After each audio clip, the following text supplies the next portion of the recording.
Professor, o pessoal está entrando, né? Boa tarde a todos. Fique à vontade para fazer pergunta, né? Tem aluno entrando aí, companheiros da nossa área.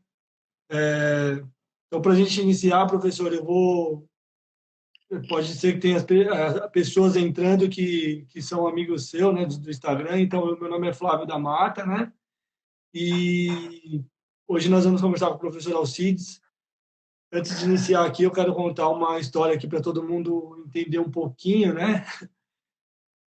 O assunto hoje é pedagogia do futebol e há 10 anos atrás, em um curso de pós-graduação, eu tive a oportunidade e o prazer enorme de conhecer algumas pessoas, né? Alguns professores. Eu conheci o Wilton Santana, conheci Juan Pablo Greco e conheci outros dois caras que hoje eu tenho a satisfação de poder dizer que a gente escreveu uma metodologia que hoje nós conseguimos aplicar na escola que nós estamos, né? Que é na Fábio Carilli Escola de Futebol, Unidade de Guarulhos. E essa metodologia a gente foi escrevendo ao longo dos anos e surgiu a oportunidade de aplicar nessa franquia, né? E esses outros dois nomes que eu conhecia 10 anos atrás, em uma pós-graduação, um foi o Rodrigo Azevedo, né? O Leitão, que, cara, é uma referência para mim. Não tem nem palavras para falar desse cara. E o outro, ele está agora aqui de frente comigo, que é Alcides Carga. É um cara que, meu, não tenho palavras para falar desse momento que eu estou vivendo agora, de poder falar contigo sobre pedagogia do esporte e falar um pouco da escola que a gente está trabalhando, que a gente está atuando, que a gente está indo na frente e tentando levar tudo aquilo que a gente ouviu há 10 anos atrás e vem ouvindo até hoje, que a gente acompanha o seu trabalho e graças a pessoas aí como o professor, a gente tem formas de poder seguir e ter uma visão boa para, sei lá, para poder ensinar, né, e educar. Então, muito obrigado, professor. Eu que agradeço, Flávio. São exatamente por pessoas como você que nos mantém ativos e com ânimo para que a gente possa ajudar, né? Porque, na verdade, eu só simplesmente falei algumas coisas, mas quem operacionaliza essas coisas são vocês, né? E se a gente não conseguisse trocar esses conhecimentos, não adiantaria nada ler um monte de livros, ter um monte de vontade, se nessa troca não surgir algo de novo, que é exatamente o que vocês estão propondo. Então, professor, eu acredito que a maioria das pessoas que estão aqui assistindo já... Eu estou vendo um monte de professor que te conhece aí, né, que conhece o professor Alcides, mas para iniciar, conta um pouquinho do seu histórico para a gente, professor, por favor.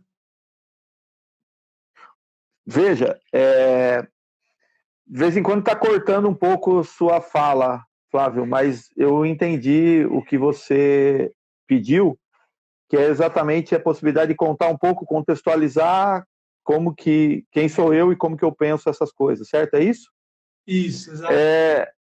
Veja, eu já estou militando na área da educação física, e mais especificamente na pedagogia do esporte, há 28 anos, né, desde quando eu entrei na universidade. Eu fui um jogador de futebol profissional, e daí eu entrei na universidade em 1992, na Unicamp, e comecei um processo de quebra de paradigma, de aprender a pensar diferente, né? Eu acho que isso foi o primeiro grande desafio, e é exatamente isso que eu me preocupo com, que os meus alunos, principalmente aqueles que vêm carregados, como eu cheguei na universidade, com um monte de verdades desse mundo do futebol, né, mas no mundo da vida, e eu acho que esse é o grande problema, você achar que você chega num determinado momento da vida, você acha que já sabe tudo, ou que você vai encontrar as verdades simplesmente naquilo que está ao seu redor. E chegando na universidade, eu me deparo com alguns professores fantásticos que estavam exatamente no momento de quebra de paradigma, né? A educação física precisava pensar diferente, né? E talvez eu tive a grata oportunidade de estar no lugar certo, na hora certa, com a cabeça certa, aberto a escutar, romper com as minhas verdades, e tudo aí foi, na sequência, simplesmente foram acontecendo as oportunidades de colocar em prática todos esses questionamentos que esses professores me colocavam. um pouco como você relatou, né, ao fazer uma pós-graduação com professores que te ajudaram, Flávio, a olhar para aquilo que você tinha como comum, só que você olha agora ele com outros olhos, com um olhar de estranhamento, com um olhar de que, olha, será que realmente tem que continuar sendo feito da forma com que fizeram comigo? Será que eu tenho que simplesmente reproduzir aquilo que fizeram comigo? Então, essa talvez tenha sido a grande questão que me motivou a me envolver em todos os trabalhos que eu tenho feito, que eu fiz ao longo do tempo e que eu estou fazendo agora, né? Porque eu não posso simplesmente ficar reproduzindo coisas, né? Eu não tenho capital simbólico. Fui jogador de futebol, mas nenhum jogador de futebol que adquiriu capital simbólico. Ou seja, se eu quero fazer alguma mudança, tem que ser alguma mudança na perspectiva de impactar pelo trabalho e não por quem eu sou ou por quem eu fui, porque simplesmente ninguém me conhece. Logo, você precisa conseguir se constituir pelo conhecimento que você vai implementando e principalmente pelas pessoas que vão se aproximando, porque sozinho você não faz nada, né? Então eu começo a desenvolver esses trabalhos na Unicamp, depois começo a desenvolver isso na educação física escolar, né? Eu amo a escola, eu trabalhei 12 anos na escola, como professor de educação física escolar, em escola pública, né? Também com uma experiência em escola privada, ou seja, eu sei o que todos os professores passam, porque eu passei por isso, dei muitos anos aula em escola de futebol, eu sei exatamente o que você passa, ou seja, esse trabalho foi um trabalho de a todo momento se inquietar e tentar colocar em prática aquilo que você vem estudando. Porque, Flávio, não dá para você acreditar que teoria é uma coisa e prática é outra, né? A gente tem que romper com essa ideia. Não dá para escutar mais aquela frase, na prática a teoria é outra. Na prática a teoria é outra para quem não tem teoria, para quem não entende de teoria, para quem não consegue visualizar e ter a possibilidade de refletir sobre a sua prática, e essa reflexão tem que ser constante, tem que ser a todo momento, para que você comece, aos poucos, ir colocando as teorias, ir consolidando a sua prática. Quando eu falo colocar teoria, não é pegar aquilo que os teóricos falam e colocar na tua prática, mas é entender com o que eles falam, para que eles transformem, para que essas teorias se transformem na sua teoria. Na sua teoria. Nós não estamos no campo prático simplesmente para ficar reproduzindo aquilo que os teóricos falam, porque senão nós não somos pedagogos. Nós somos pedagogos exatamente pela autonomia que nós temos. E para ser um pedagogo, nós precisamos ter suporte teórico no sentido de nos dar segurança para fazer aquilo que fazemos. Então, não confundam essa história de teoria na prática como se fosse pegar Piaget e colocar o Piaget lá na prática. Mas sim, é como que o Piaget entra dentro de mim e consegue aí se misturar com as minhas ideias e eu consiga oferecer uma prática que tenha coerência, que tenha consistência, que eu consiga explicar por que eu faço isso. Por que eu dou aula desse jeito? E por que eu não dou aula do outro jeito? E assim foi acontecendo tudo na minha vida, né? Em projetos, em escolas de futebol, depois em projetos aí esportivos, como o Paulínia Futebol Clube, em projetos que permitiram com que a gente mudasse muitas realidades e modificasse muito a perspectiva da pedagogia do esporte. E aí eu entro na universidade, na Unicamp, em 2010, né? Já faz quase 10 anos, completa-se 10 anos, né?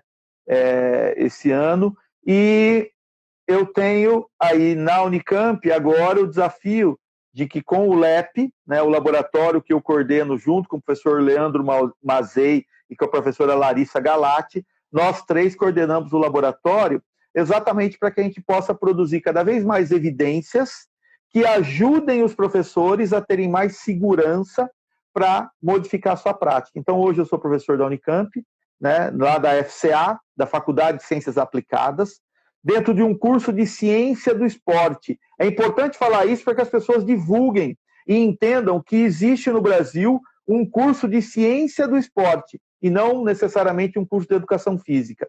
Não que que o curso de ciência do esporte não esteja debaixo do guarda-chuva da educação física. A área da ciência do esporte é o guarda-chuva educação física. Mas, debaixo desse guarda-chuva, nós temos o bacharelado em educação física, que é um bacharelado generalista. Nós temos a licenciatura em educação física, que é um curso voltado exatamente para a educação física escolar, né? E esses dois cursos acontecem em Barão Geraldo, na Unicamp de Barão Geraldo.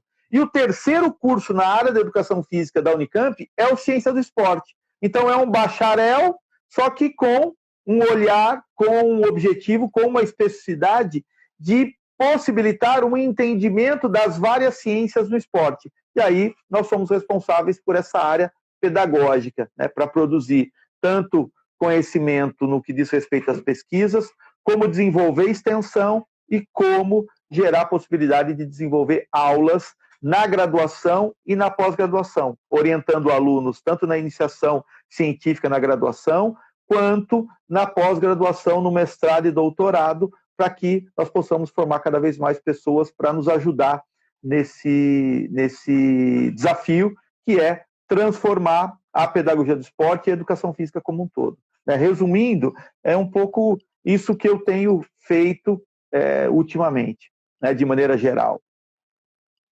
Professor, eu me recordo que logo acho que no primeiro momento de aula contigo na pós, foi exatamente sobre os paradigmas que se escreveu lá na lousa os conceitos dos paradigmas e colocou lá uma frase.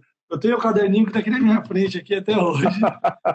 Eu falo para minha esposa que é uma bíblia esse caderno, né? E você colocou uma frase lá da bifurcação das estradas, depois deu um exemplo da caneta americana, da chuteira alemã, do relógio suíço. Vixe, você foi um bom aluno, hein, Flávio? Não, que coisa maluca, cara. E naquele momento, eu era professor de uma escola de futebol, né? E ali eu já comecei a sentar na minha casa e tentar mudar minha visão de aula. E quando eu cheguei na escola com esse modelo novo de aula, com essa ideia nova, eu bati de frente com algumas situações. Lógico. E aí eu vou abrir para que você possa explicar essa questão de mudar a questão do paradigma, né? E tentar um modelo novo, uma coisa nova. Enfim, fala um pouco para a gente sobre isso, professor. Veja, você frisou bem, né? A nossa discussão inicial, ela tem que ser uma discussão de mudança de paradigma. Mudar paradigma não é mudar de método. Eu estou usando o método X para o método Y. Mudar de paradigma é mudar sua visão de mundo. É mudar a sua forma de enxergar o mundo. Por isso que eu disse que quando eu cheguei na Unicamp, eu cheguei com Veja, eu era jogador de futebol. Eu simplesmente vivia o mundo do futebol. Eu achava que as coisas giravam em torno do futebol e que a única coisa importante no mundo era futebol. E eu só falava de futebol, eu só conversava de futebol. Os meus amigos, muitos deles eram simplesmente do meio do futebol. E quem me salvou foram exatamente os amigos que não eram do meio do futebol e que me mostraram que, olha, existem outras coisas no mundo e você precisa aprender de outras coisas. Logo, aí eu chego na universidade e me deparo com o professor Manuel Sérgio. Né? O professor Manuel Sérgio é um grande filósofo, né? O pai da motricidade humana, né? E ele estava na Unicamp ainda, né, naquele momento. E nós, no primeiro ano, tivemos uma palestra com ele, né? E ele usou o exemplo do futebol e ele falava o seguinte: você quer saber de futebol? Saiba mais do ser humano, saiba mais de um monte de outras coisas do que necessariamente só do futebol. Né? Essa frase, do mesmo modo que você falou que algumas frases que eu e outros professores, como o Wilton disse a você, ajudaram você a abrir sua cabeça e abrir o mundo, né? Isso aconteceu comigo. Né? E eu tive a oportunidade de começar a perceber que se eu quisesse ser um bom profissional, né, eu precisava saber de um monte de coisas. Tanto para você ter uma ideia, Flávio, quando eu chego na universidade em 92, a minha biblioteca não tinha um livro. Ao longo de 82 e de agora, até esses 28 anos, de 92 até agora, né, a minha biblioteca hoje tem 5.000 livros. Né? E, principalmente, metade dela é de literatura. Metade dela fala de algo que não é técnico. Grande parte dela é de poesia. Ou seja, não dá para você achar que você vai ser um grande profissional do futebol se sua biblioteca, por exemplo, se resumir a livro de futebol. Se sua biblioteca, ou se você se resumir a estudar, por exemplo, treinadores de futebol.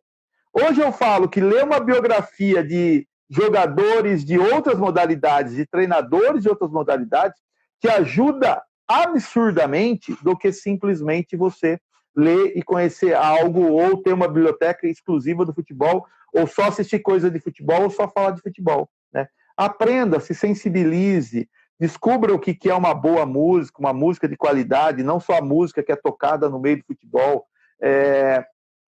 Converse com outras pessoas, tenha outras amizades, amplie o seu leque cultural, porque assim você começa a ser um ser humano melhor.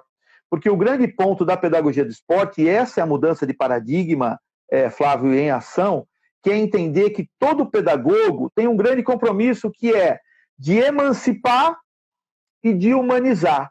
Né? O que é? Esse talvez seriam os grandes mandamentos de todo pedagogo, independente se é de futebol, se é de português, se é de gramática, independente do que você vai ensinar. Antes do conteúdo específico, você tem que sempre primar pela formação humana. Formação humana que leve a uma emancipação do seu aluno. O que é emancipar? É aprender a pensar por si, é aprender a refletir, é aprender a entender que quem guia a sua vida é você e não os outros, né? Não é a moda que guia a sua vida, é você que tem que saber o que você vai fazer com a sua vida, né? E isso é aprendido, e se tiver um bom professor, isso vai ser muito bem aprendido. E o outro ponto, que é a mudança de paradigma, que é a humanização, né? Tão urgente nos dias de hoje. O que nós estamos falando em humanizar?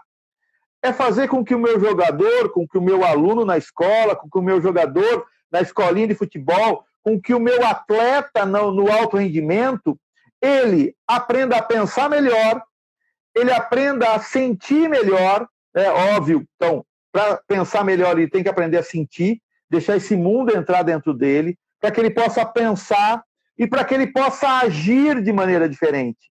Se eu sinto melhor, se eu penso melhor, obviamente eu vou agir melhor, eu vou interagir melhor, ou seja, eu vou ser um ser humano melhor. Esse é o grande ponto da mudança de paradigma, Flávio. Por quê? Se eu penso desse modo, se eu penso a partir desse paradigma, inevitavelmente eu tenho que mudar o meu método, eu tenho que mudar minha didática, eu tenho que mudar o que eu tenho que ensinar, como que eu tenho que ensinar.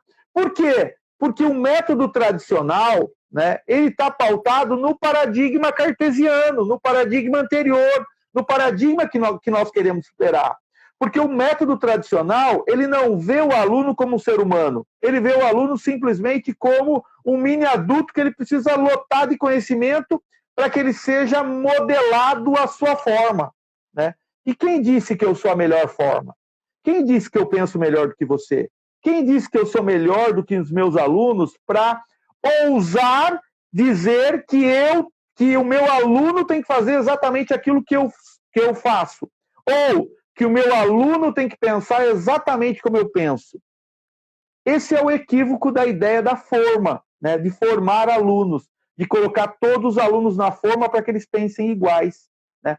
Inúmeras pessoas já criticaram isso. Assistam o Pink Floyd, assistam o clipe do The Wall, da música The Wall, que vai fazer uma bela crítica a esse paradigma cartesiano e entender que nós vamos viver um outro paradigma, né? O paradigma ecológico, o paradigma de que entenda que eu sou parte de algo maior e eu vivo em interação com esse algo maior. E eu não sou simplesmente alguém que precisa ser preenchido de conhecimento, mas sim alguém que precisa experienciar. E experienciar exatamente na perspectiva do Jorge Larossa, que é viver experiências que me transformem, que me toquem, e não simplesmente passar por experiências, e sim que essas experiências me toquem, me passem, me modifiquem, me ajudem a ser um ser humano melhor. Isso é mudança de paradigma, de maneira geral e, obviamente, de maneira específica no futebol, né? Não dá para continuar sendo aquele professor ou aquele treinador que fica ditando tudo aquilo que o jogador tem que fazer. Não sei se você já viu o treinador assim, que fica falando para o jogador, é o treinador narrador. Passa, chuta, abana o rabo, finge de morto. Ou seja, que jogador que pensa, né? Ele simplesmente reproduz aquilo que o treinador do lado de fora do jogo está observando, né? Flávio, como eu disse, eu fui jogador de futebol. Você também deve ter tido experiências com jogar futebol, não independente do nível, né? Quantas vezes nós chegávamos no vestiário, né? Isso acontecia comigo no profissional, né? No vestiário, no intervalo, o treinador falava um monte de coisa. Aí, antes de começar o segundo tempo, a gente se reunia no campo e falava: gente, o treinador tá maluco, ele não tá entendendo o jogo, porque o que ele falou não tem nada a ver, o outro time tá jogando assim, assim, assado. E nós modificávamos a maneira de jogar o time, porque nós estávamos entendendo o jogo a partir da perspectiva que nós tínhamos de dentro do campo. E que se o treinador fosse inteligente, ele ia trocar conosco as experiências. Olha, ele devia falar o seguinte: eu estou enxergando o jogo assim. Como você, Flávio, está enxergando o jogo aí de dentro do campo? Você está percebendo isso? Isso é um treinador que troca, que constrói conhecimento. Não é um treinador que é o dono da verdade, que é aquele que se acha, né? Acabou o espaço para essas pessoas. Acabou o espaço para aquele treinador que acha que a motivação é xingar o jogador, que a motivação é ter um... E, Flávio, eu tive vários vestiários assim, que foram iguais à reunião presidencial que nós vimos, que foi divulgada para todo mundo. Aquela quantidade de palavrões, aquela forma de afronta, eu vivi muitos vestiários assim.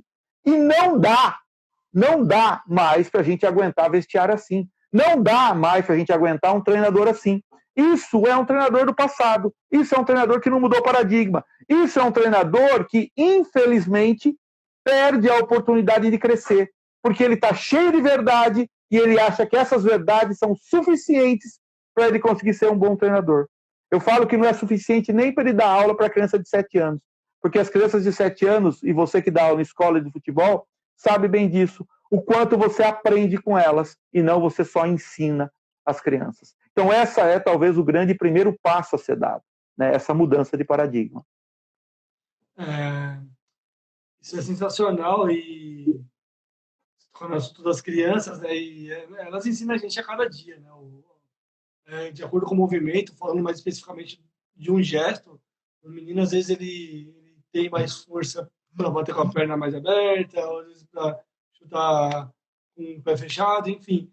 E eu acho que entra muito nisso que você estava comentando agora, né? Saber entender e não querer que ele chute do jeito que eu quero, e sim tentar aperfeiçoar aquilo que ele mesmo tem como repertório motor dele, né? Ô, Flávio, professor... veja... Pode falar. Pode falar. Não, veja, eu ia fazer um comentário em cima da tua fala. Qual é o movimento perfeito? Qual é o gesto técnico perfeito que gera resultado no jogo? É exatamente aquilo que cumpre o seu requisito operacional, né? Qual é o passe perfeito? É exatamente o passe que cumpre o princípio operacional de manutenção da posse. Logo, o passe não é simplesmente um gesto técnico. O passe é uma ação, né? É uma conduta motora. É uma conduta, não é uma habilidade motora, é uma conduta motora, ou seja, é uma ação conduzida pelas circunstâncias. E talvez o nosso grande problema seja exatamente essas palavras técnica e tática. A gente fica preso. O que eu ensino? A técnica ou ensino a tática? Não, eu tenho que ensinar a pensar. Eu tenho que ensinar a pensar em movimento. Pensar em movimento não é começar a dar aula teórica para os seus alunos e falar, reflitam sobre o jogo, mas sim que ele aprenda, por exemplo, essa questão do passe. O que é o passe perfeito? O que é o passe certo? É o passe que consegue chegar até você e você tenha condições de continuar desenvolvendo o princípio de manutenção da posse de bola. Então, o passe certo não é simplesmente um passe qualquer que eu jogo a bola de qualquer jeito para você, Flávio, mas sim um passe que eu jogue, que eu passe a bola para você, independente da forma, mas que garanta a você a possibilidade de continuar, a possibilidade de nós, da nossa equipe, continuar com a posse da bola. Isso é que eu tenho que fazer com que o meu aluno consiga pensar. Pensar nessa lógica do jogo. E pensar nessa lógica do jogo é incluir gesto técnico-tático e ação tático-técnica. Talvez a gente precise parar de simplesmente focalizar muito nessas duas palavras e talvez começar a descobrir que eu devia ensinar por competências, ou seja, quais são as competências essenciais. Dentro dos meus estudos, nós temos defendido muito a lógica, né, e o professor Beto, o meu orientando de doutorado, o Roberto Rocha Costa, está fazendo um trabalho onde exatamente a gente está mostrando as competências essenciais em ação, né, que é a ideia de estruturar o espaço, comunicar na ação e a relação com a bola. Essas competências deveriam ser, talvez, a grande preocupação e a grande forma de guiar, né, as aulas e não necessariamente a técnica ou a tática. Talvez isso nos ajude a começar a pensar diferente, né, e rompendo com esses padrões de movimento. Desculpe, eu acabei te cortando. Não, que é isso, professor. Você acha que... Eu ia partir para a próxima questão, mas você deu exemplos de quando eu era jogador e de como que os treinadores atuavam.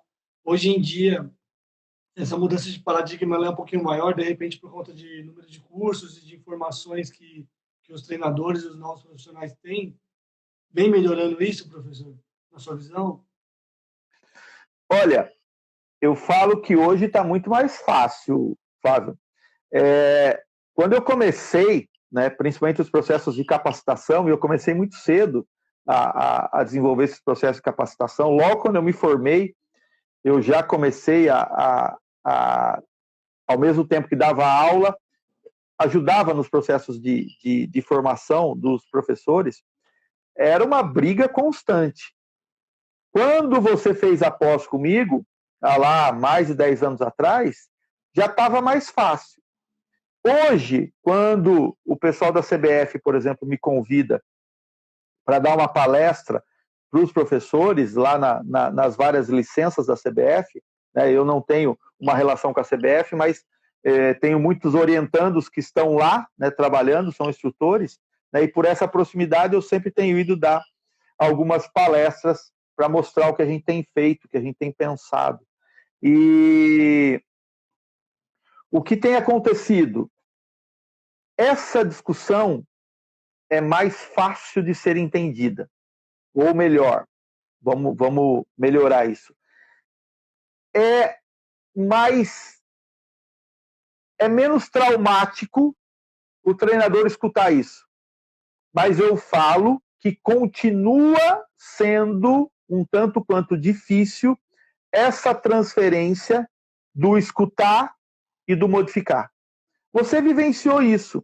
Não foi exatamente depois das nossas aulas lá na pós que você do dia para a noite virou um professor que você é hoje, né? Isso é um processo. Você é muito melhor professor do que o professor que você era antes da pós e do que você era professor logo nos primeiros anos após a pós. Ou seja, a formação profissional ela é ao longo do tempo. Agora, a diferença é você aberto ao aprendizado e você fechado ao aprendizado, né? Você aberto ao aprendizado cresce de maneira muito mais rápida. Como hoje eu tenho visto que as pessoas estão muito mais receptivas a essa discussão, a transformação tem sido mais acelerada, né? Se eu não vejo de imediato essas mudanças, mas eu tenho visto essas mudanças acontecendo, né? Você é um fruto disso, né? Outros profissionais que estão, que eu vi alguns nomes, eu não consigo acompanhar todos os nomes subindo aqui, que aparecem, mas eu conheço um monte de professores aí que já estão começando a colocar essas coisas em prática, já estão fazendo, já estão melhorando, ou seja, nós temos que dar esse tempo. Mas, especificamente respondendo a sua questão, está mais fácil. Hoje, eu vejo que há esperança, porque nós conseguimos ter profissionais que conseguem ter a coragem e são audaciosos em provocar essas mudanças. Nós não chegamos ainda muito forte, eu acho, que no futebol profissional no Brasil, né? Mas isso está acontecendo, né? Eu acho que o efeito Fernando Diniz, o efeito Tite, o efeito Carrilli, são exemplos, e aí tem outros que me foge a lembrança agora, que começam a mostrar que é preciso abrir espaço para as novas pessoas, para profissionais que estão se dedicando e que aos poucos vão encontrando seus espaços e vão chegar no alto rendimento, não tenho dúvidas. Professor, eu tenho uma outra pequena bíblia aqui, você conhece bem, né? Pedagogia do Esporte, Jogos Coletivos de Invasão, e ele diz, tem um trecho que ele pergunta sobre o que ensinar, como ensinar e para quem ensinar. Eu acho que só esse assunto aí, se deixar, dá para ir até amanhã falando, né? Com certeza, daria um bom tempo. Mas veja, quando a gente fala no que ensinar, no como ensinar, por que ensinar, nós estamos falando de pedagogia, né? Nós estamos falando e mostrando que toda essa discussão ela está dentro do grande guarda-chuva que é a pedagogia. Ou seja, nós temos que entender de pedagogia. Nós temos que entender de pedagogia, entendendo que a pedagogia nada mais é do que a teoria e a prática da educação. A área da pedagogia gera a possibilidade de conhecimentos que nos ajudam a refletir sobre todo esse processo de educação. E para ser mais específico nessa pergunta que você me faz, nós caímos no campo da didática, né?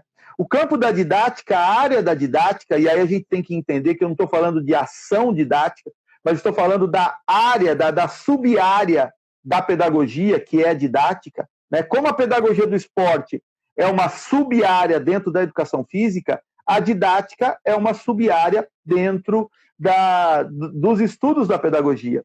E a didática, ela tem um compromisso muito grande, por exemplo, com uma discussão de currículo, né? Qual é o currículo e tal. E isso está chegando fortemente no futebol, ainda bem, né? Na educação, essa discussão de currículo já tem um tempo, e só agora o pessoal no esporte tem se preocupado com os currículos, e agora o pessoal do futebol tem se preocupado com o currículo. Não sei se você se recorda, Flávio, mas o tempo que nós desenvolvemos o projeto do Paulínia, e o Paulínia vai voltar em 2021, se Deus quiser, mas o processo do Paulínia, que foi de 2004 a 2014, foi um processo onde nós tivemos um grande desafio, que foi construir um currículo de formação. Lá atrás, em 92, junto com o professor João Batista Freire, nós começamos a pensar os currículos de formação na iniciação, né? E nós conseguimos chegar a um corpo de conhecimento entendendo o que seria um currículo para a iniciação. E um currículo para a iniciação é exatamente pensar naquilo que nós conversávamos no início, que diz respeito à formação humana, né? O currículo, ele não é simplesmente conteudista, é um currículo que prima pela formação humana. Então, no Paulínia, nós fomos o primeiro clube a criar isso. E hoje, outros clubes estão desenvolvendo isso muito bem, né? Estão avançando nessa discussão, né? Tem o exemplo do Novo Horizontino, tem o exemplo mais próximo do Santos, do próprio o Clube Atlético Paranaense, né? Que são, por exemplo, clubes que eu vou até ter uma fala com eles agora, nas próximas semanas, porque eles querem discutir esses assuntos. Quando que um clube de futebol profissional, né, chamaria um pedagogo do esporte para conversar com eles? Veja como o mundo está mudando. Veja como as coisas estão se transformando. Veja como aqueles que ainda são céticos a essas mudanças estão ficando para trás. Então, pensar esse currículo, pensar a didática é pensar currículo. Pensar currículo é pensar formação humana. Pensar o desdobramento desse currículo é entender quais são as epistemologias que sustentam a sua prática. Ou seja, quais são as teorias, como que você pensa. o quanto você ainda é empirista, o quanto você ainda é inatista, o quanto você é interacionista. O quanto dessas teorias, a teoria do conhecimento é exatamente a teoria que explica como que você, ou procura explicar como que você aprende, como que você adquire conhecimento, né? As teorias inatistas são as clássicas e que, infelizmente, ainda reinam em absoluto no meio do futebol. Ainda tem muita gente que acredita no dom inato, ou no dom genético, ou no dom enquanto dádiva divina, né? Deus me deu o dom, Deus olhou para mim e falou, você é o cara, né? Todo mundo conhece essa expressão do Romário. Ainda é fortemente impregnado pelo inatismo. E qual é o problema de ser impregnado pelo inatismo? É exatamente a ideia de que não existe processo para o inatismo, né? Se você acredita no inatismo, para que ter processo? Para que ter treino? Não tem lógica. Aí, obviamente, surge aquela expressão, treino é treino, jogo é jogo. Porque o treino não vale para nada, porque o jogo é que vai fazer, né, no jogo que eu estou dizendo, o jogo competição, né, dentro dessa expressão, é que vai fazer emergir as coisas. E o que é pior são os nossos jogadores, né? Se os nossos treinadores pensam isso, né, se os nossos dirigentes pensam isso, o problema são quando os jogadores acreditam nisso. E tem muito jogador, e até lanço esse desafio. Nós temos que fazer mais pesquisas com os jogadores, nós fazemos muita pesquisa com o treinador. Nós temos que fazer pesquisa com o jogador.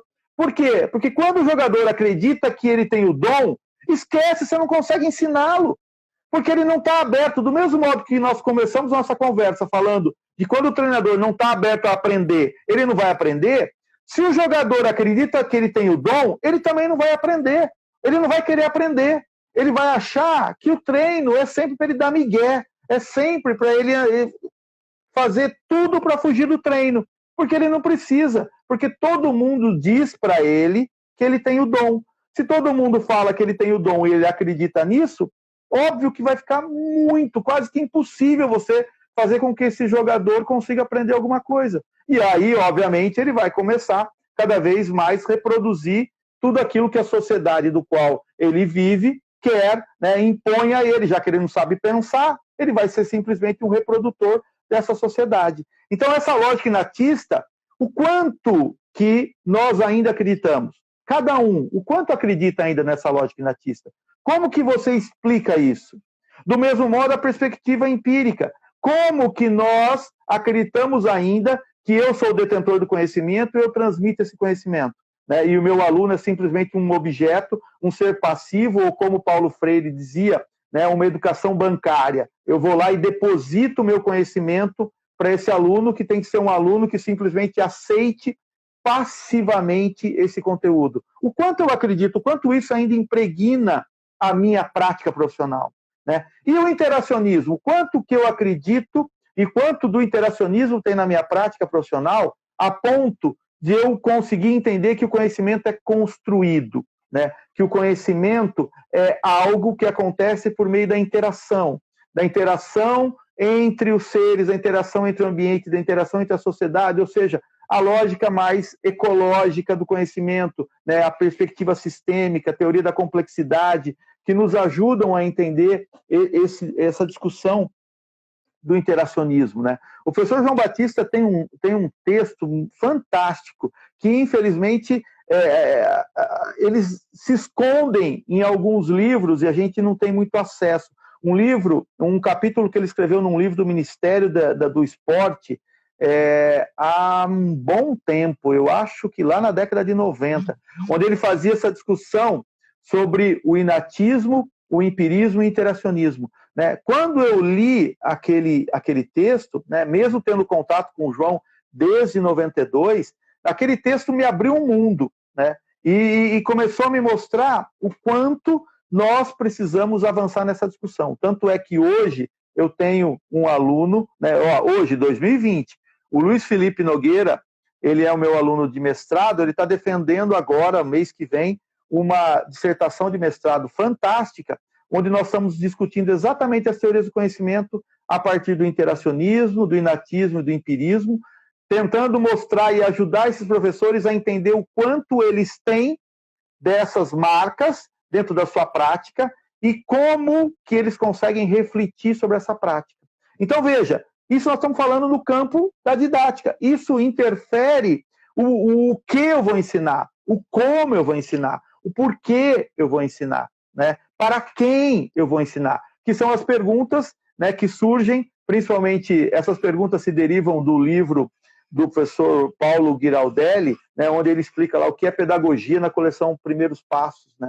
O professor Roberto Paes também usou muito essas perguntas para tentar responder o que era a pedagogia do esporte, né? Então, avançar nessas perguntas é subir um pouco a discussão para o campo da didática. Aí, no campo da didática, além das teorias, eu posso pensar nos objetivos, né? Quais são os meus objetivos no ensino, se eu estou na escola, se eu estou fora da escola, se eu estou num projeto socioesportivo educativo, se eu estou numa equipe de alto rendimento, quais são os objetivos que devem ser desenvolvidos, linkados às minhas teorias do conhecimento, né? A seleção de conteúdos, quais são os conteúdos? Né? O que eu ensino para as crianças na escola de futebol aos 7 anos de idade, aos 8, aos 9? Isso é simplesmente uma parte do currículo. O currículo é muito mais do que simplesmente seleção de conteúdos, mas ele passa por esse planejamento, por essa organização dos conteúdos. E a organização da sua aula? Como você organiza a sua aula? Né? Quantas partes tem a sua aula? Como que a sua aula é? Como que você começa a sua aula? Como que você termina a sua aula? Como que você organiza o processo dentro da aula de modo a ajudar com que os seus alunos possam absorver e aprender na tua aula? E, por fim, a avaliação, né? Como que você avalia, como que você dá o feedback para os seus alunos? Esse feedback não tem que ser objetivo, não precisa ser um feedback com um software que vai mostrar toda essa aprendizagem, mas a sua sensibilidade enquanto professor precisa te ajudar a fazer anotações, a ter um caderno de campo, um diário de aprendizagem, que você possa dar feedback para o teu aluno. Você precisa dar esse feedback para o teu aluno. O teu aluno precisa saber o quanto ele evoluiu, senão ele não tem motivação para a aula. Né? E não são simplesmente só aqueles que jogam bem. Né? Você tem que dar aula para todos. Ensinar bem a todos, né? Como os 4 aí, princípios pedagógicos que estão lá no livro Pedagogia do Futebol, né? Do professor João Batista Freire. Ensinar futebol a todos, né? Isso é um compromisso de inclusão, onde todo professor precisa ter essa ação democrática de ensinar a todos. Mas ele precisa ensinar bem a todos, ou seja, um princípio de competência pedagógica. Né? Como que eu ensino aqueles que sabem pouco, como que eu também ensino aqueles que já estão um pouco mais avançados. Né? Isso é conhecimento pedagógico, isso é competência pedagógica. Como que eu tenho a possibilidade de ensinar mais do que futebol a todos? Isso é um compromisso ético, né? Isso cai lá naquelas nossas 2 palavras iniciais, de que todo pedagogo precisa emancipar e humanizar, se preocupar com a humanização, se preocupar com a emancipação. E o último princípio, né? Ensinar a ter prazer na aprendizagem, ensinar a querer aprender. Né? E esse querer aprender, Flávio, eu estou me estendendo, me desculpa, Tá ótimo, professor, está uma aula. O prazer. Todos estão gostando. É o prazer em aprender. E o prazer em aprender, e eu acho que isso é um cuidado que nós temos que ter atualmente, porque o prazer em aprender não é ser legal. Esse é um problema, um equívoco de quando as pessoas não entenderam o que é lúdico. Lúdico não é ser legal. Lúdico não é fazer o que a criança quer. Lúdico é liberdade para se expressar. É garantir com que os teus alunos tenham liberdade para se expressar dentro do jogo. Liberdade não é libertinagem. Liberdade é fazer aquilo que o jogo está me pedindo a partir das minhas condições, a partir do que eu consigo fazer. E não a partir do que o professor quer que eu faça, mas a partir da minha interação, da possibilidade que esse professor me dá de gerar condições para que meu aluno pense e externalize aquilo que ele consegue fazer. Né? Então, isso é lúdico. E isso não necessariamente é fácil. Por isso que eu gosto muito, né, por acaso está aqui, né, o livro do Snider, Jorge Snider, Alunos Felizes, que é um livro que eu li em 1995.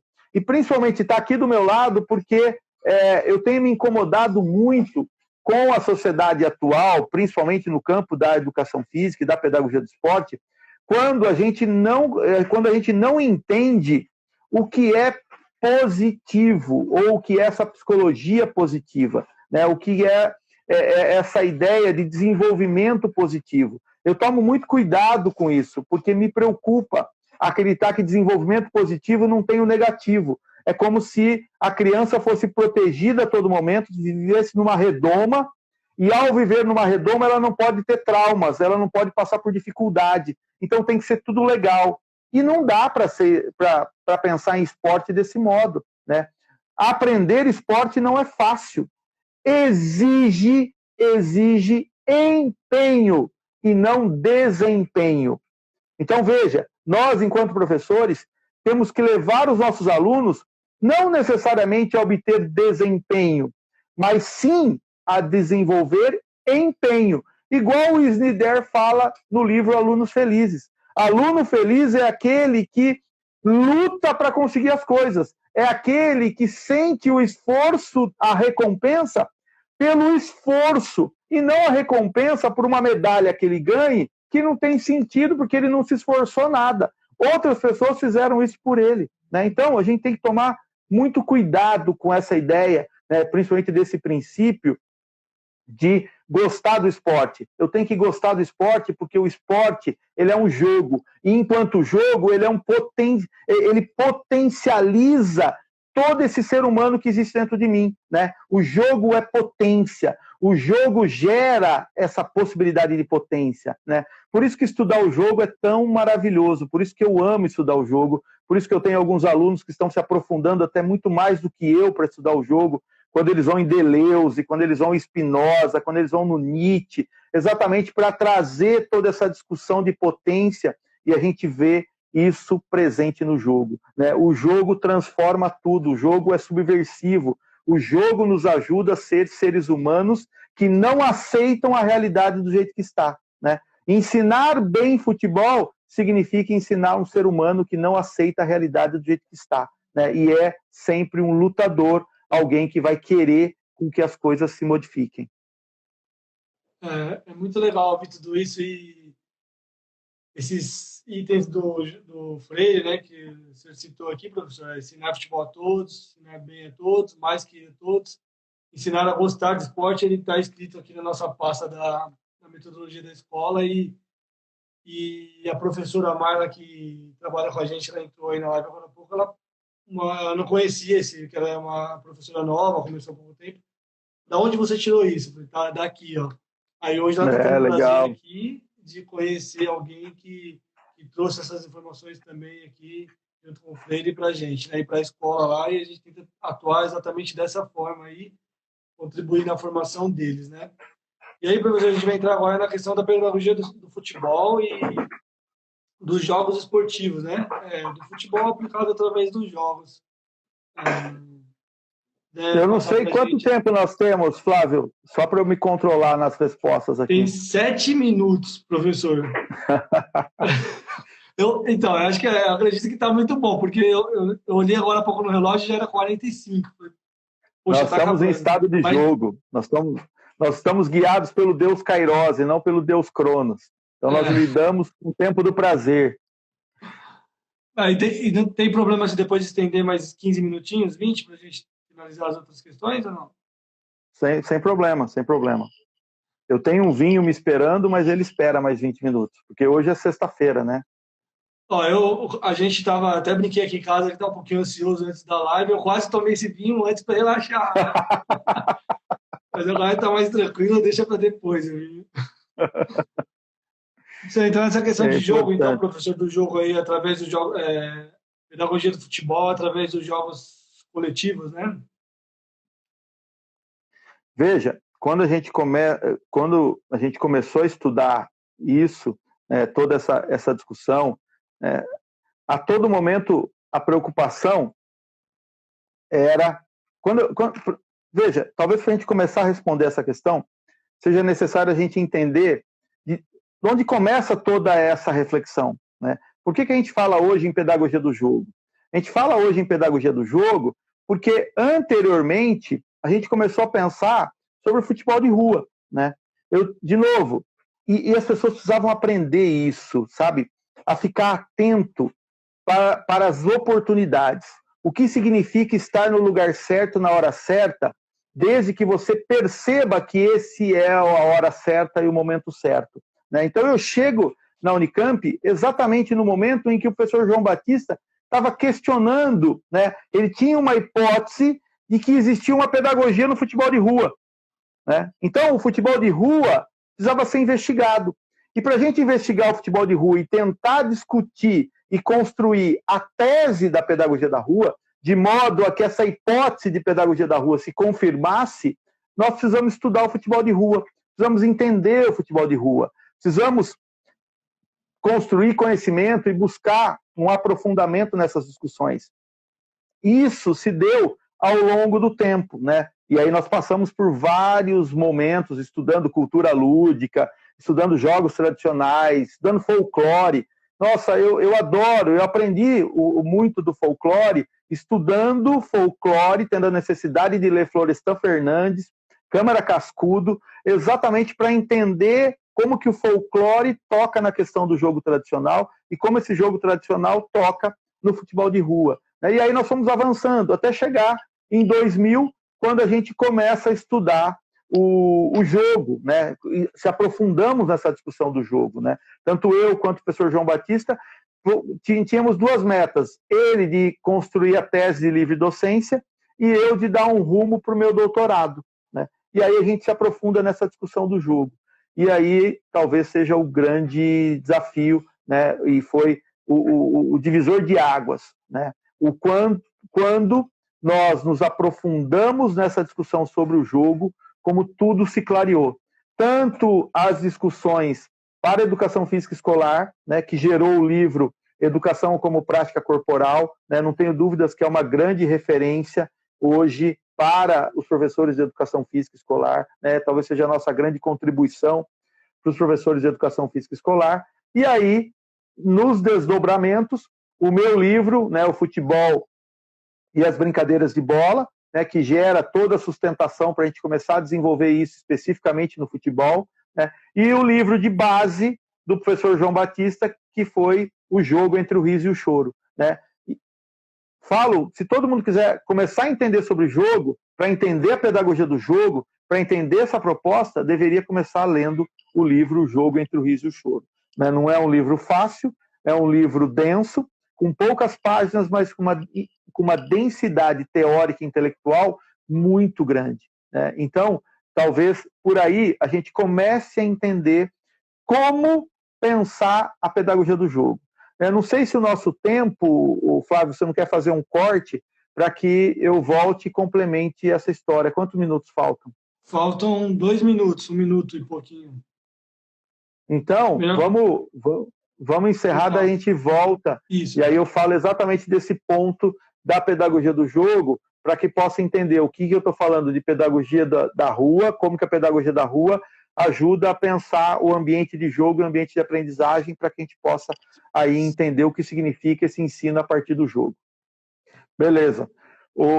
Flávio, eu falava então de que a base da pedagogia do jogo, para a gente começar a pensar como ensinar por meio do jogo, não é simplesmente pensar que a pedagogia do jogo é uma pedagogia do joguinho, né? Uma pedagogia que simplesmente você vai lá e o diferencial é você, ao invés de driblar cone, você dá um jogo. Não é só isso. Esse é o nosso desafio. Porque se fosse isso, Flávio, o que a gente faria?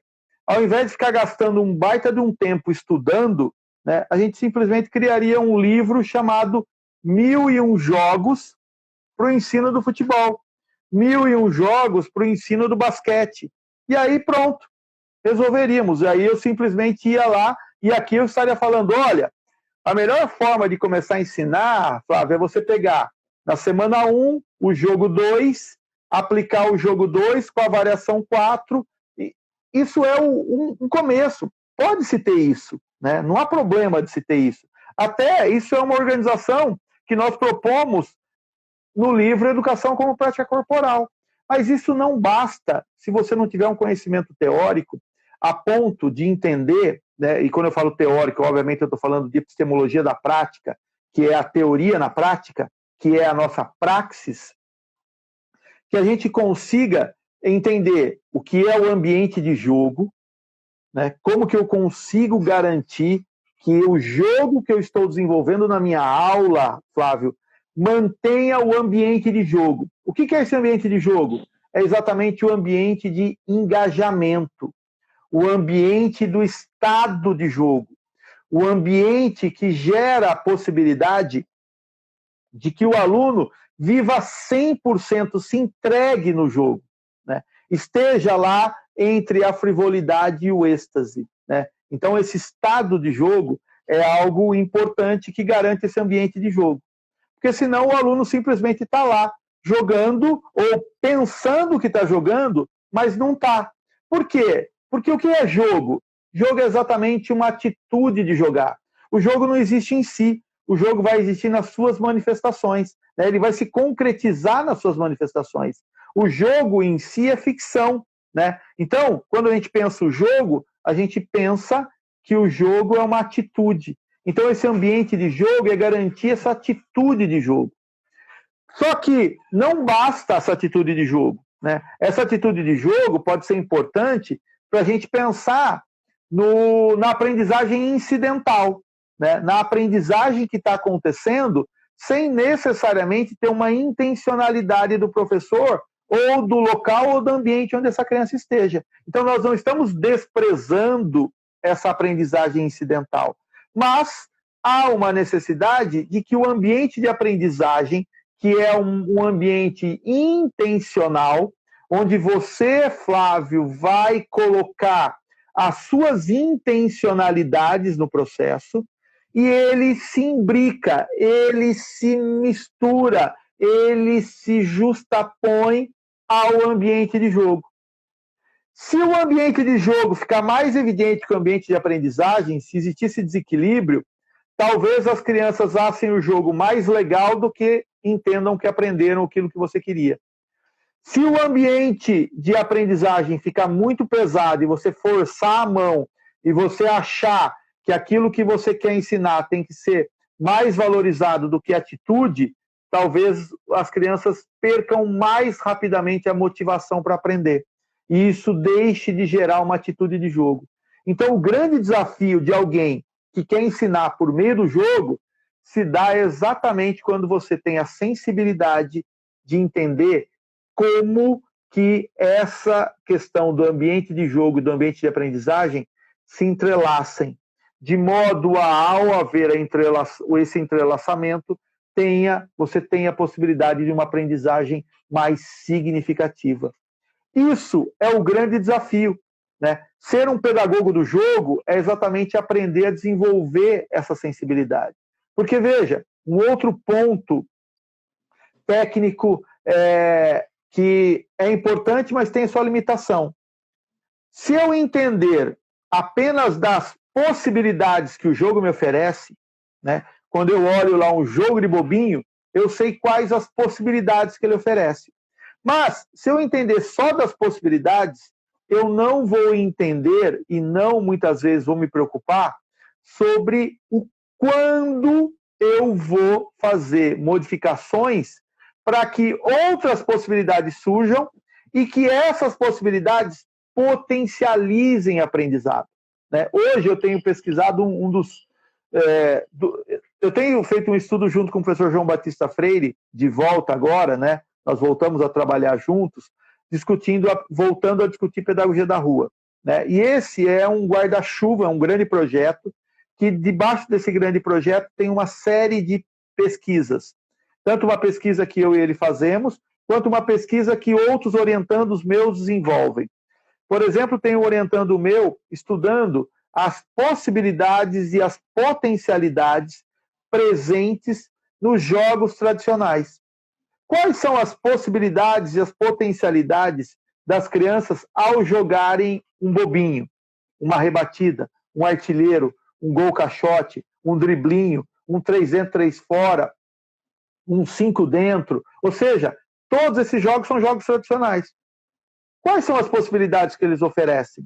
Mas quais são as potencialidades que emergem à medida em que as crianças ou os jogadores, ao jogarem, têm condição de desenvolver?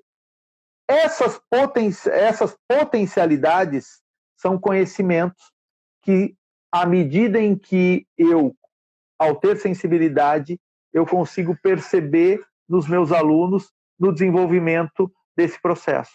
Assim, ao dominar possibilidades e potencialidades, eu começo a ser um grande pedagogo do jogo. Porque se eu só olhar a possibilidade, de novo, eu serei um pedagogo do jogo limitado. Eu só conhecerei metade do processo. Ou seja, eu só consigo saber que se eu colocar um coringa, vai gerar determinada possibilidade no jogo. E só a possibilidade não me ajuda. Eu preciso entender das potencialidades. Eu preciso entender como cada um dos meus jogadores estão sentindo e percebendo e se desenvolvendo a partir dessas possibilidades. Então, as potencialidades é algo que está aí a ser cada vez mais desenvolvido e nós estamos produzindo pesquisas que mostram, que evidenciam essas potencialidades em ação, né? Ao mesmo tempo que as possibilidades. As possibilidades são mais fáceis, né? As potencialidades requerem uma metodologia um pouco mais apurada, né? Uma busca aí maior de ter uma acurácia para que essa evidência realmente seja uma evidência científica que mostre a potencialidade em ação, né? Ela acontecendo. Então, esses são desafios que um pedagogo do esporte, que se vale de uma pedagogia do jogo, precisa ter para conseguir ensinar alguma coisa a partir do jogo. Veja como não é algo simples, mas também não é algo que deve desestimular as pessoas, porque esse aprendizado, eu não tenho que aprender tudo isso para começar a dar aula, né? Eu tenho que ir aprendendo tudo isso à medida em que eu ouso romper com aquele treino técnico e começar a desenvolver um treino por meio do jogo. E aí, à medida em que os seus alunos vão aprendendo, também você vai aprendendo, né? Isso é um ponto importante. Não achem que vocês precisam estudar tudo, dominar tudo, para só depois desenvolver uma pedagogia do jogo. Ousem, desenvolvam, tenham coragem, joguem fora os treinos tecnicistas e entendam que um treino por meio do jogo gera a mesma coisa e muito mais do que um treino tecnicista, porque ele gera potencialidades que nenhum treino tecnicista consegue desenvolver, né? Isso é muito importante. Nós, agora nessa quarentena aqui, há uns 2 meses, criamos um grupinho aqui de amigos nossos para fazer um grupo de debate, né? E o primeiro texto que, para não começar com o artigo, não ficar uma coisa muito complexa, iniciamos com alguns textos, né? Eu baixei um texto da Universidade de Futebol, que você deve se recordar, deve saber, que fala exatamente sobre a pedagogia da rua, que é um texto que o título dele é o seguinte, Se essa rua fosse minha. E ele fala sobre os jogos que não acontecem mais por causa dos espaços e tudo mais, né? Que agora as responsabilidades ficam para as escolas. Será que as escolas de futebol, por exemplo, estão conseguindo resgatar esse tipo de trabalho, né? E aí, né, entre o nosso grupo, tem aqueles que acreditam mais ainda, né, no tecnicismo. Eu sou extremamente defensor dessa nova tendência, né? E tanto é que os jogos, as aulas na escola são baseadas em jogos. Até os 7 anos, utilizamos ainda algumas questões analíticas mais diferentes, né? Sempre com estímulo, trabalhando em tempo de reação, criatividade. Nunca aquele negócio, professor, de repente ficar só driblando o cone. E eu até comento com eles, falo, eu não me recordo de chegar na rua. Eu já ouvi até você falando sobre isso também, de pegar os chinelos, colocar no meio da rua, né, e tentar driblar chinelo. Não, a gente colocava 2 chinelos de cada lado e jogava timinho, ou então era bobinho, enfim, 3 dentro, 3 fora. E aí a gente parte muito dessa ideia na escola, e é muito bom ouvir tudo isso, porque eu sempre acredito que a gente está indo no caminho correto e na busca da excelência, né? E aí, Ô, professor... Flávio, Sobre essa questão, até estimulo você e seu grupo lerem. O Hudson Martins, que é um orientando meu de mestrado, ele escreve agora na Universidade de Futebol, né? Ele escreveu um texto na Universidade de Futebol, se não me falha a memória, o título é Paredão, né? Peguem esse texto para ler, porque ele vai gerar uma discussão interessante, principalmente naqueles que ainda acreditam na lógica tecnicista e o que significa o jogo, para que vocês possam entender o que significa essa atitude de jogo presente num jogo de paredão, né?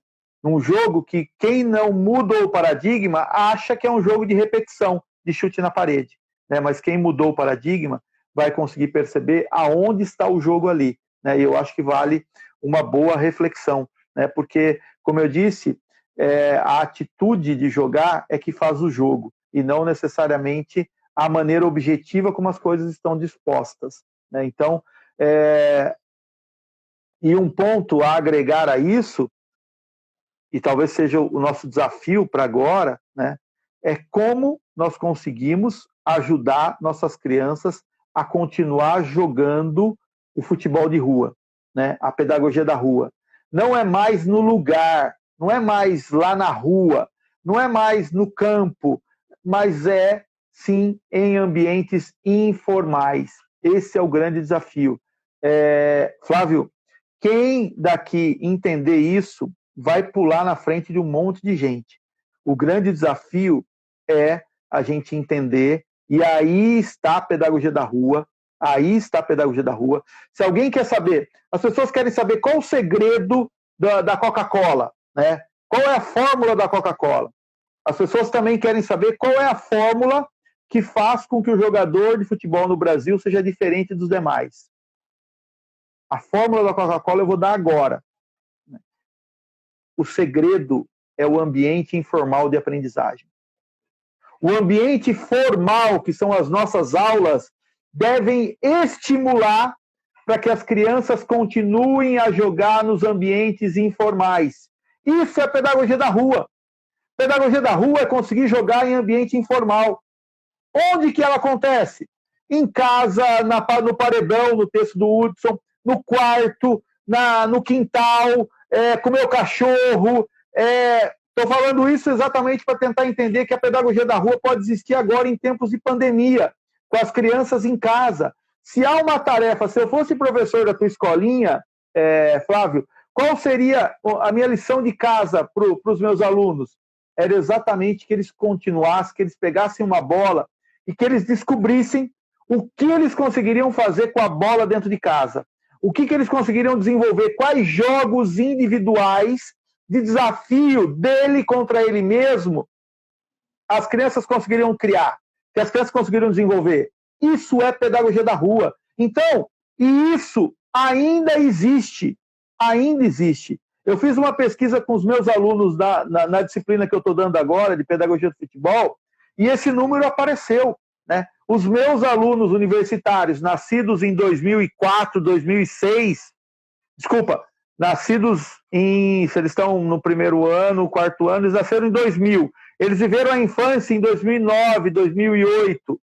Eles tiveram uma quantidade de horas de prática informal muito superior à quantidade de horas de prática formal. É aí que está o desafio. É aí que está a diferença. É aí que está o segredo a fórmula que faz com que o jogador no Brasil aprenda a jogar ou desenvolva habilidades melhores do que em outros países, por conta da nossa cultura lúdica. Porque esse ambiente informal, ele não é um ambiente informal por acaso, é um ambiente informal que gera a possibilidade de co-construção da cultura lúdica, e a co-construção da cultura lúdica se dá influenciada pela cultura geral, transformando as técnicas corporais. Ou seja, o que eu estou trazendo aí? Conceitos de autores como Bruguère, conceito de autores como Huizinga, conceito de autores como Caloá, conceito de autores como Marcel Mauss, todos eles do começo do século passado, que nos ajudam a entender e interpretar o que significa esse ambiente informal, né?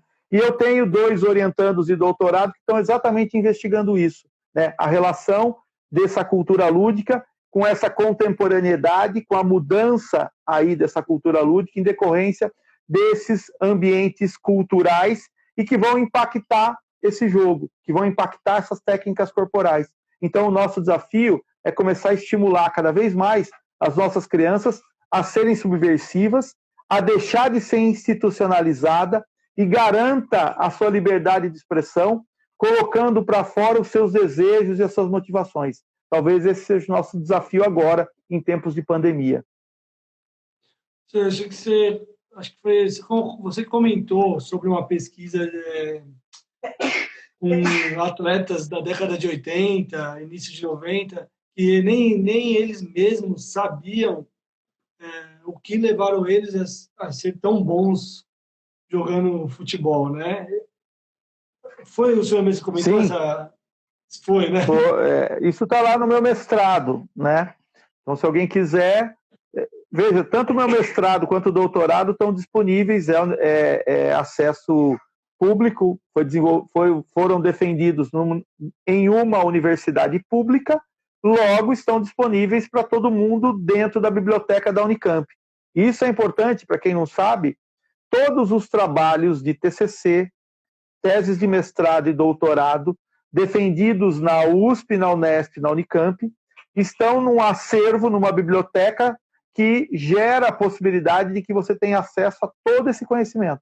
Então, se alguém se interessar, vai lá, procura pelo meu nome, fica mais fácil encontrar acho que eu tenho 4 trabalhos lá nessa biblioteca, que são os meus 2 TCCs de graduação, a dissertação de mestrado, que vai tocar nesse ponto, né, o futebol que se ensina, o futebol que se aprende, o futebol que se ensina, e depois a minha tese de doutorado, né, o futebol e os jogos de brincadeira de bola com os pés. E aí toca exatamente nesse ponto que você destacou. Professor, vamos, para não se estender muito, né? A relação do tecnicismo e sistêmico, eu acho que dá para fazer uma visão aí para finalizar. Que o pessoal que está ouvindo aí, acho que está bem interessado em ouvir sobre isso. Veja, de novo, é mudança de paradigma.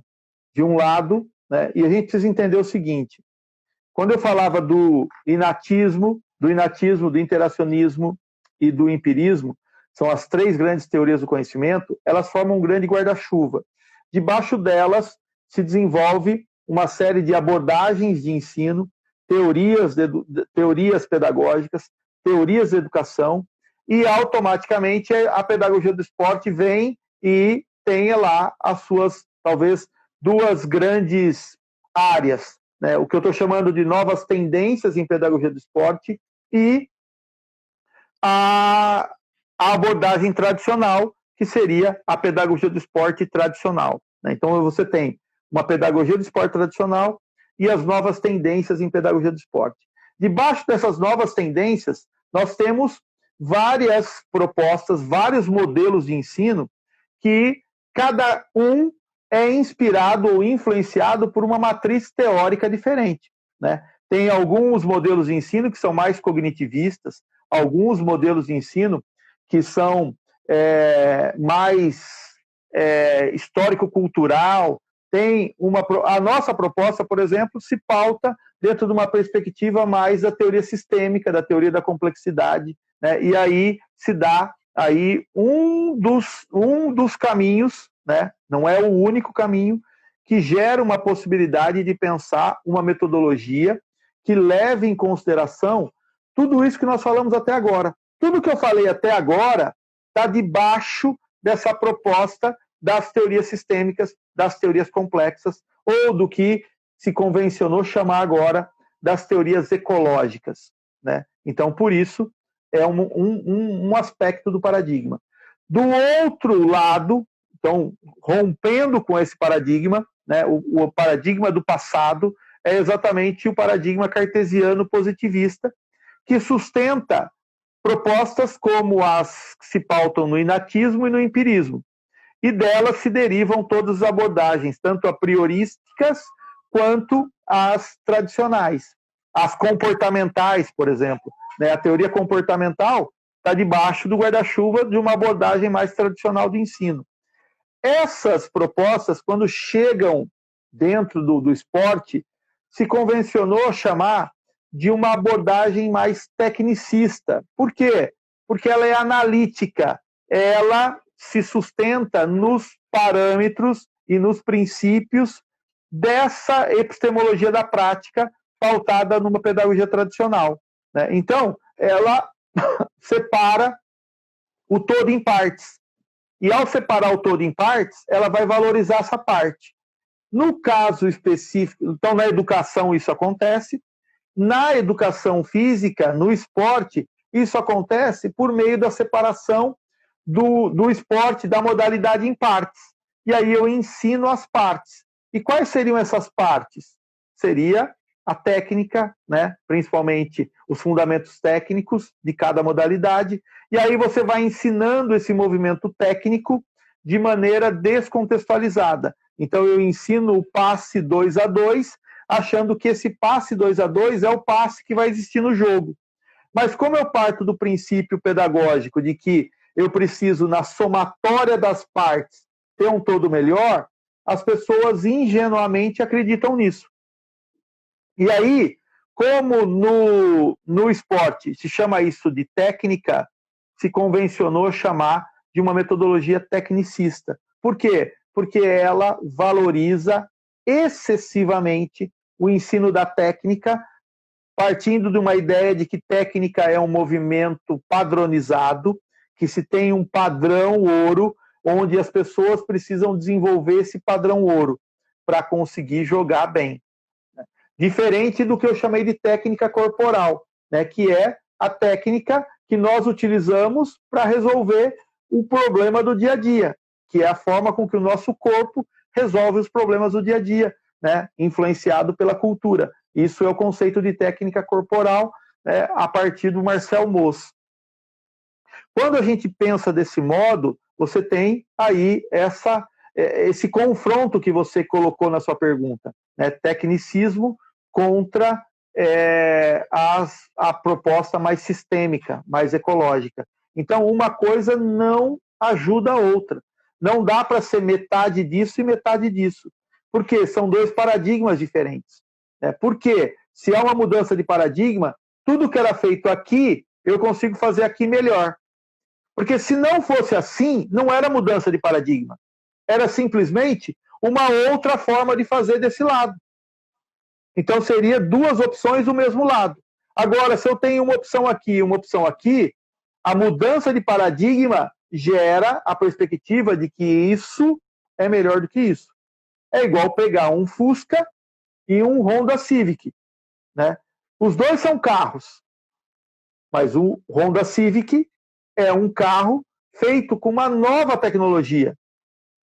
A partir do momento em que o Fusca foi criticado e que se percebeu quais são os problemas do Fusca.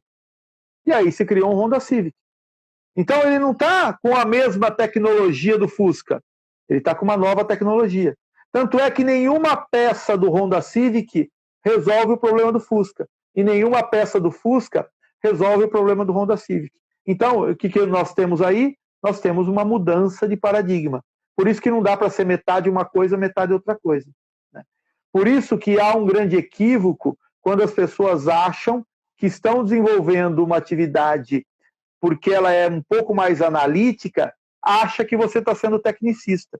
E muitas vezes o que você está fazendo é exatamente desenvolvendo uma atividade analítica, pautada até numa teoria desenvolvimentista, que não necessariamente é comportamental. Por isso, a importância de entender de teoria. Por isso, a importância de entender quais são as teorias que te sustentam. Porque aí, Flávio, se alguma pessoa olha uma atividade um pouco mais analítica que você está fazendo e você não consegue responder para essa pessoa que aquilo não é tecnicismo, significa que você talvez não tenha um conhecimento teórico suficiente para que você realmente entenda que aquilo, mesmo sendo analítico, não é tecnicista.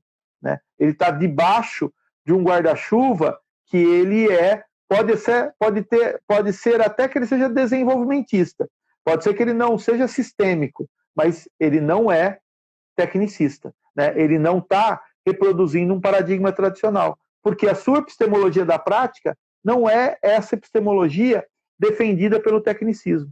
Então é preciso entender. Por isso que é tão importante a gente estudar as teorias, por isso que é tão importante a gente se formar com uma base teórica na faculdade, de modo a gente conseguir compreender essas diferenças. Assim, você consegue entender também que quando a gente fala tecnicismo, nós estamos falando tecnicismo dentro da educação física. Porque quando você fala uma abordagem tecnicista dentro da educação, é uma outra forma de explicar isso que nós acabamos de explicar, não olhando para a técnica em si, mas olhando para uma tecnificação, né? Como uma forma de pensar essa técnica como simplesmente uma técnica a ser, vamos dizer assim, que leve a pessoa a simplesmente reproduzir sem pensar. Né? Então, isso está dentro da educação. Quando a gente pensa na educação física, é também um fazer sem pensar, porém voltado para um padrão de movimento. Né? Só para que vocês entendam que quando você for conversar com uma pedagoga e ficar usando o termo tecnicista, não pense que essa pedagoga vai estar entendendo exatamente o que você está querendo se referir ao dizer tecnicismo. Mas no campo teórico, vocês estão falando a mesma coisa. Professor, já foram 1h30 de live, né? A gente tem certeza que ficaria aqui por muito tempo. Antes de finalizar, a gente está fazendo uma brincadeira aí com todo mundo de montar aí a sua seleção de futebol, 11 jogadores e o treinador. Do mundo?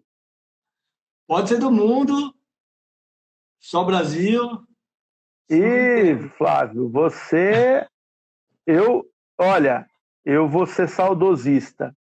Eu vou ficar, então, com ipsis literis, a escalação do Brasil em 1982. A seleção de 82 é uma referência.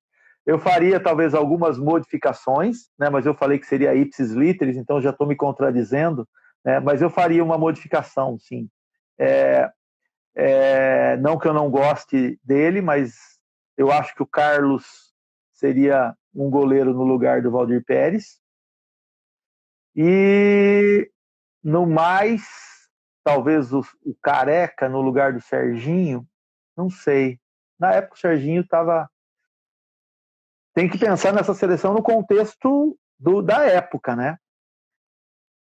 Então eu fico com a seleção, só colocaria o Carlos no lugar. Né? E, sim, uma grande homenagem ao Tele Santana. Né?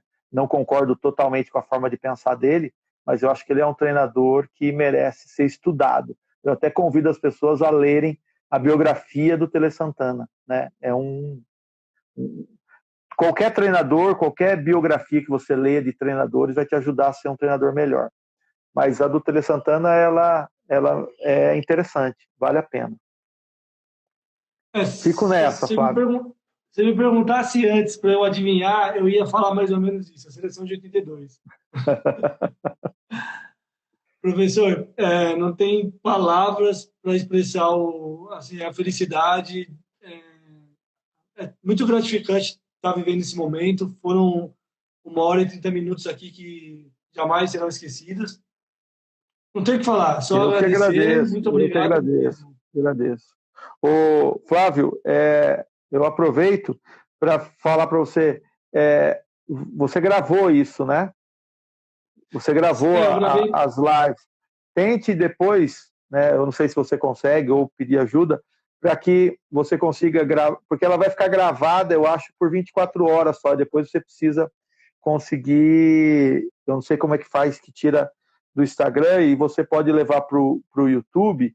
E aí eu falaria para você compartilhar comigo, para que a gente possa deixar essa live disponível para todo mundo, principalmente no seu canal, óbvio, mas também no LEP Digital, né, que é o canal no YouTube que nós, do laboratório, criamos para poder disponibilizar e fazer com que as pessoas possam ter mais acesso a esses conhecimentos que nós produzimos no laboratório, com uma linguagem que seja uma linguagem de troca, né, uma linguagem de comunicação.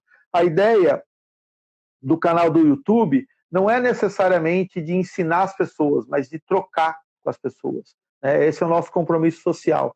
Então, eu convido todo mundo que está assistindo aqui a acessar o nosso canal, nossa página no YouTube, LEP Digital. Se colocar LEP Digital, o que é LEP? LEP é Laboratório de Estudos em Pedagogia do Esporte.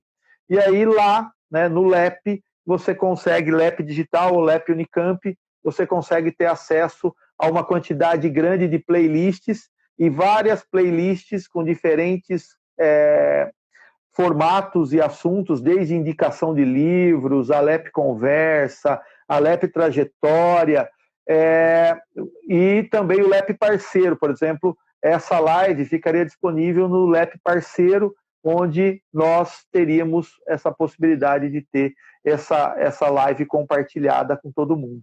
Mas a gente precisa trocar isso para que mais pessoas tenham acesso aí ao canal. Então, divulguem para que a gente possa ter mais pessoas acessando o canal. Obrigado, eu tenho certeza viu, que nessas 24 horas aqui eu vou achar algum dos amigos aqui que é mais especialista nessa área. A gente vai... Eu já estou inscrito no Lab Digital lá, a gente segue e a gente vai tentar colocar lá, professor. Beleza. Aí você me manda, aí o nosso pessoal, né, consegue fazer isso. Tanto o Luiz, Felipe, quanto o Lucas Leonardo têm aí esse desafio, são os grandes feras aí do LEP Digital. Muito obrigado, professor. Fica com Deus aí, sua família, e bom final Vocês de semana. também, E aproveita tudo... o vinho. Sem dúvida, sem dúvida. E todo mundo que acompanhou aí, tenha um bom final de semana. E aproveitem a sexta-feira, sextou, vamos tomar vinho, vamos compartilhar, ficar em casa, mas aproveitar e descansar. Valeu, Um abraço, Fábio. galera. Fique com Deus. Até mais.